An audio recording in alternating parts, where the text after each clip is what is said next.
তৃণমূল কাল থেকে ভেঙে চৌচির হয়ে যাবে। আমি একটি ছেলে, সাধারণ একটি মানুষ, আমি বলতে পারি আমার যা চেনা জানা আছে, আমি যে সত্যি কথাগুলো তুলে ধরেছি বা তুলে ধরবো, চ্যালেঞ্জ করছি, মমতা ব্যানার্জির পার্টি ভেঙে যাবে। ওই তৃণমূল থাকতে পারে না। মমতা ব্যানার্জি ফিনিশ পশ্চিমবঙ্গ থেকে।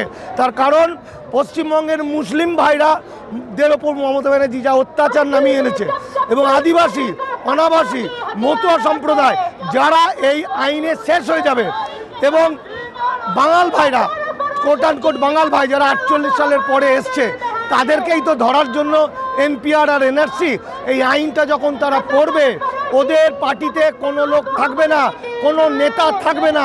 যে নেতারা থাকবে তারা মানুষ তাদেরকে বেঈমান বলবে।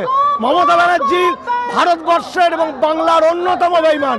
মমতা ব্যানার্জি বেঈমান।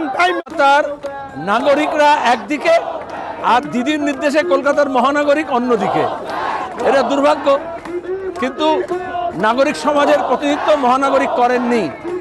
দিদি তার ভাইপো বাঁচানোর জন্য নরেন্দ্র মোদীর সঙ্গে একান্ত সাক্ষাৎকারে গিয়েছেন, আর অনেকে তার ভাইপো হওয়ার চেষ্টা করবে, কিন্তু তার এমন অনেক সাধারণ মানুষ আছেন যারা এতদিন দিদি করতো, তারাও আজকে জমায়েতে সামিল হয়েছেন। মুখ্যমন্ত্রীকে আমরা ধিক্কার জানাই, যিনি একজন দালালি কাজ করছে। মুসলিমদেরকে তিনি মাথায় ওই সুবহানাল্লাহর মাথায় কাপড় দিয়ে মুসলিমদেরকে ভুল বুঝিয়ে কালকে গিয়ে হাত মিলিয়ে নিল। আজকে তানার জন্যে রাজ্যে এইরকম একজন অপরাধী মানুষ পা রাখতে পেরেছে, এবং তানার জন্যে তানারা এখানে এসে কাজ করার সুযোগ পাচ্ছে এবং সুযোগ করে দেওয়া হচ্ছে তাদেরকে। এটারও আমরা ধিক্কার জানাই। কথা আপনাকে জানতে চাইব, আসামে কিন্তু বিজেপির সরকার, সেখানে নরেন্দ্র মোদী সফর করতে পারেননি, কিন্তু পশ্চিমবঙ্গে না আপনাদের ভেজাল আছে তো। জানেন না, মোনাফেকদেরকে বেশি ভয় করতে বলার কথা বলা হয়েছে ইসলামে।